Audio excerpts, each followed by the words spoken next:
Buckle up, guys. There is a warning in this, and for what part is it?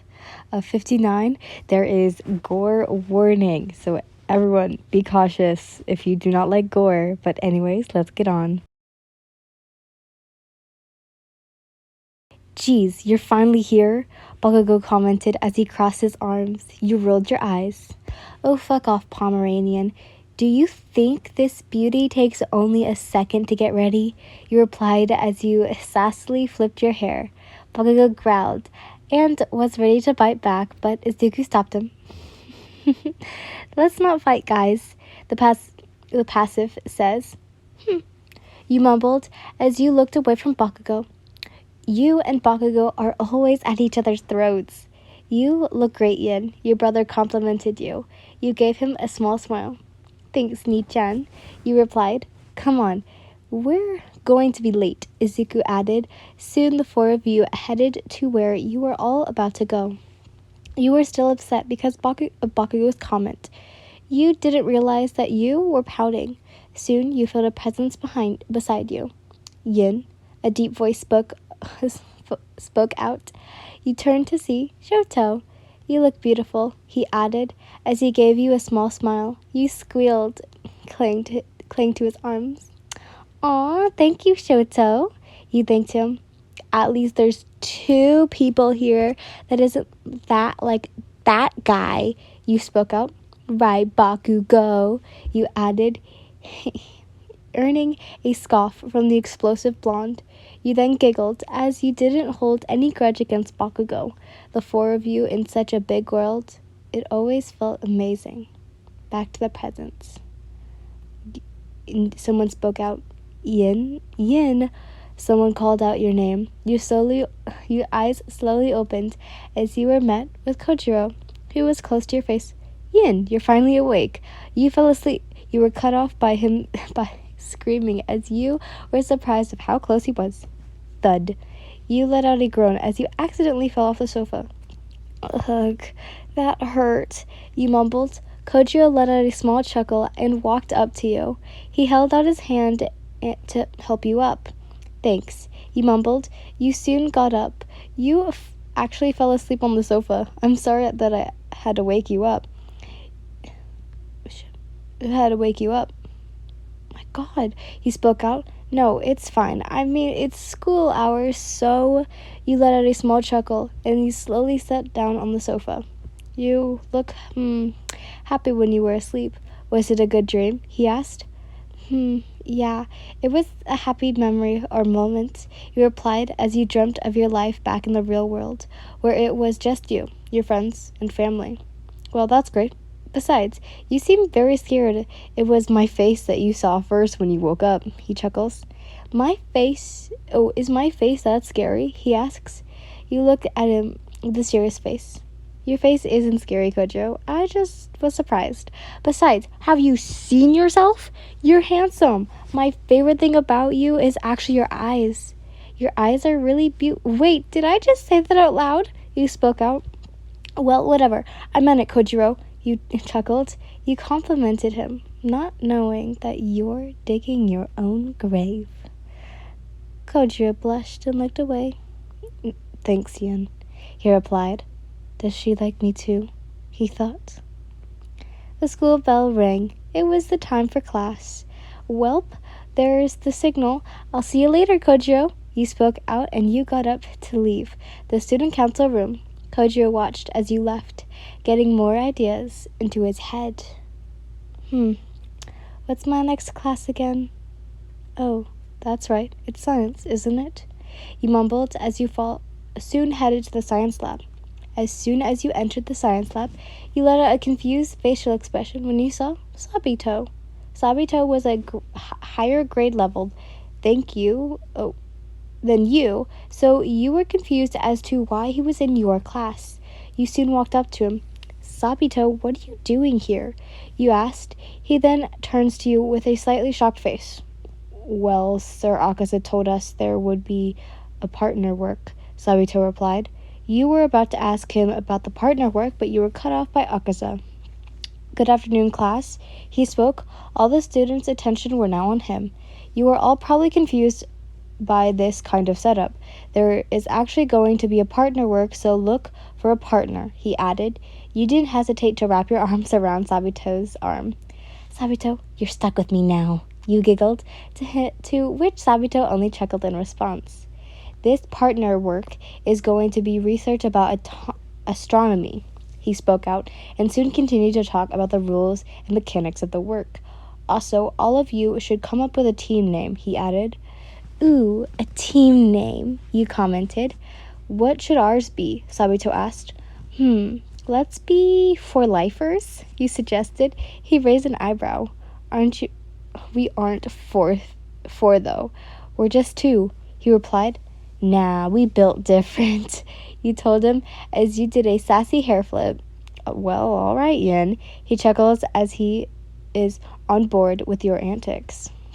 Time skip. Well, if you want my help on how to act, I'll help you.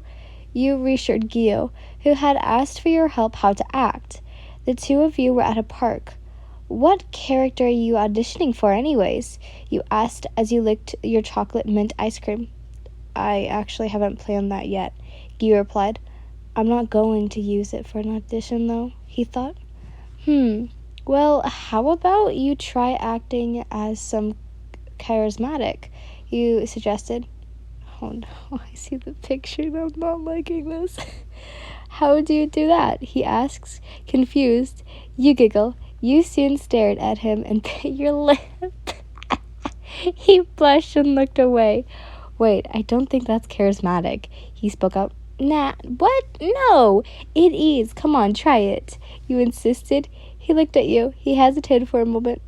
I really don't think I can do it, he told you. You can do it, Gyu. Just give it a try. Besides, no one is good at something so fast, so don't be nervous, you reassured him. He then faced you and tried to do what you did. I'm sorry. You quickly covered your mouth and held in your laughter. Don't laugh, don't laugh, don't laugh, don't laugh, don't laugh, don't laugh, don't laugh, don't laugh, you thought, but you soon couldn't hold it in anymore, and eventually let out your laugh. You should be a comedian, Gyu, you commented as you laughed. He was a little confused because of your reaction, but was happy he made you laugh. Your face is so stiff, Gyu, you giggled. You then went to your tippy toes as he was a bit taller than you and patted his head.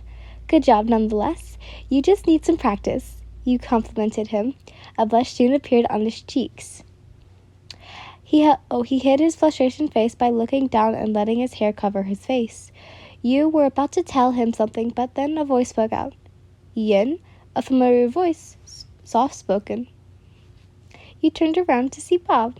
Oh, hey, Bob, you spoke out as you waved your hand and gave him a smile. What brings you here?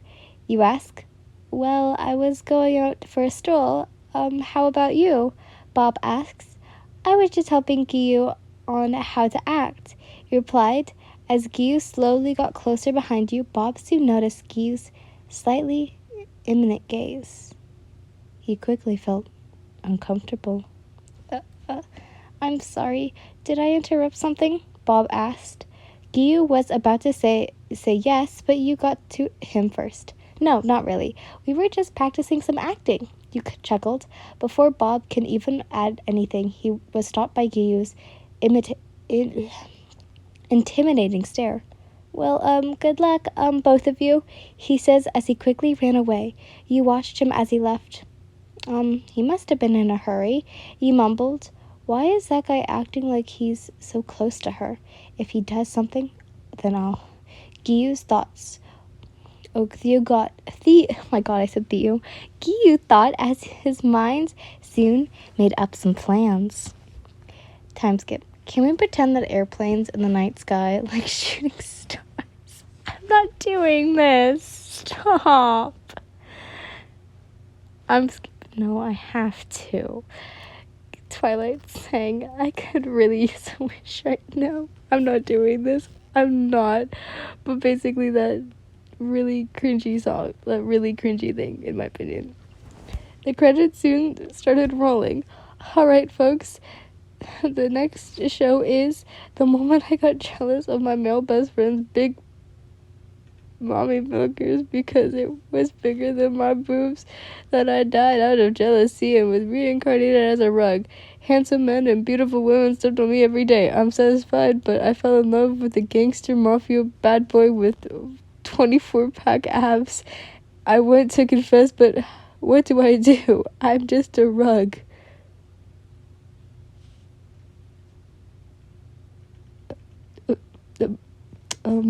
Okay. The TV guy spoke out. You sniffled? Oh my god, Mordecai and Twilight will forever be superior. He spoke out as you fake sobbed. Genya slowly turned to you, his face filled with judgment. Are you still sane? He asked. You lightly punched his shoulder. Oh, shut it. It's a good show.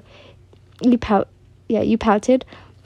What are you doing? Well, you were at Giyu and Sanami's. You were at Giyu and Sanami's apartment. Giyu? Genya? Oh my god. Genya and Sanami's apartment. It had become your routine to hang out with them after school or at night to watch some random TV shows. Genya let out a sigh. Why the fuck do I always make myself suffer and watch these shitty TV shows? He then slowly turned to you. Oh, right. It's because of her. Well, I guess it's worth it. As long as I get to spend time with her. Giyu thought. What are you two doing? Did I say so? Oh my god, I'm messing up today. I'm so sorry, guys. Sanami spoke out as he entered the living room. We're watching top-tier TV shows, you replied. No, it's shit shows. Genya corrected you. You glared at him before he responded by sticking out his tongue. You soon turned to Sanami, who was soon doing pull-ups on the doorframe. Seriously, why are you doing exercise on the doorframe? You asked. Why not? He asked back. You rolled your eyes and soon turned your attention on the TV. He's going to fall, Genya commented. Definitely. You agreed. It's going to break in 5, 4, 3, 2. You were cut off by a loud thud and the sound of wood breaking. The two of you soon heard Sanami groaning in pain. You were about to get up to help Sanami, but you were stopped by Genya, who grabbed your wrist and shook his head, telling you not to help him. You stare at him before removing his hand from your wrist and helping Sanami anyways. You walked up to Sanami and held out your hand. He then let out a small, proud smirk that you actually helped him. He grabbed your hand but insisted of you helping him get up. It was the exact opposite. He actually pulled you down. You soon landed hard on his chest. Sanami, I shouldn't have helped you, you complained as you slowly got off top of him.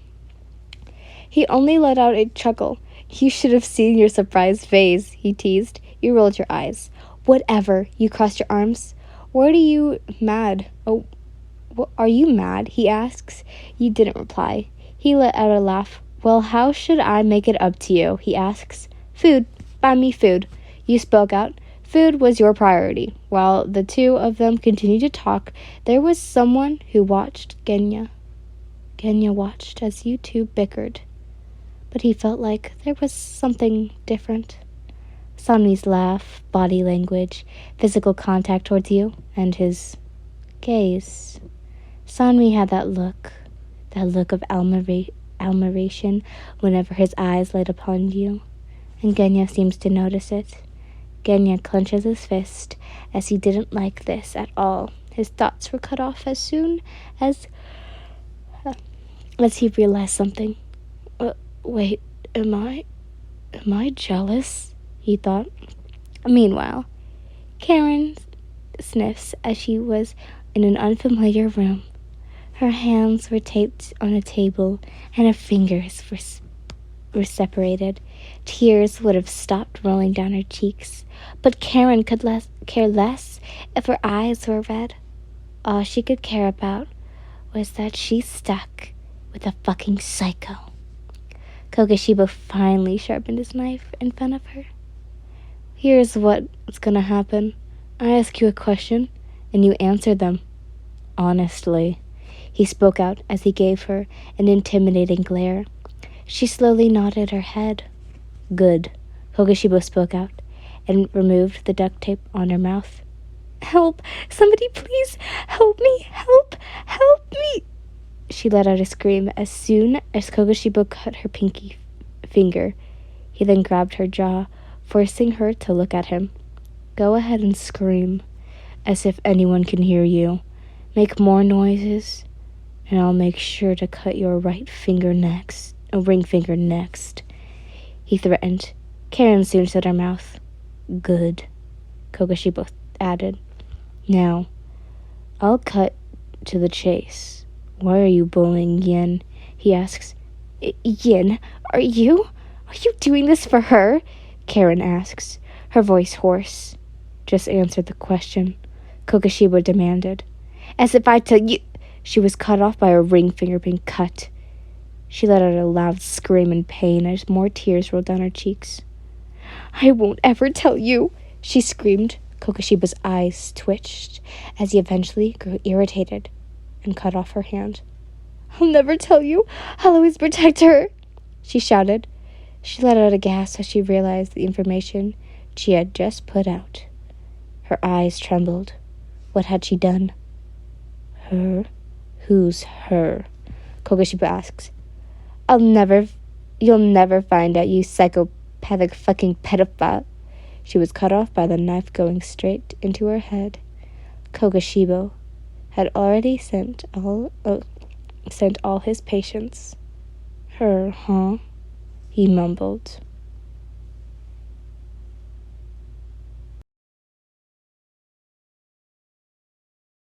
So chapter 60 is so short, so I'm going to put it here because why not? But chapter 60 does have some slight mature content, and some violence into it. So, I just read the first sentence. Oh my god. But anyways, this is very mature and very uncomfortable for me to read because it is technically with like pedophilia, I think that's what it's called. Like, but yeah, and it's very not slight lemon, it is very lemon, aka very mature. But anyways, chapter 60. Oh god, how am I supposed to do this? Right there, Muzan, a woman moaned out. Muzan soon grabbed her hips and made his cock dig deeper into her. He was pounding her from behind. Why is he doing this? Well, he says it's to release some stress or tension, while the woman was enjoying it. Muzan, on the other hand, wasn't. Sure, his dick was hard, but Muzan felt no pleasure nor joy. This was the effect of you had on him. Ever since he fell in interest, as he calls it, nothing has been the same for him. All he has been thinking about was you. I wonder what my little lamb is doing right now, Muzan thought, slowly getting bored of what he was doing. Ever since he interested in you, he needs and wants changed. But before, what he wanted was to make someone suffer with math or just make someone suffer in general. But now, that he wanted was you. Yinlin. Always Yinlin. No other woman can satisfy him except for you. He has something that he used that give him satisfaction. Imagination.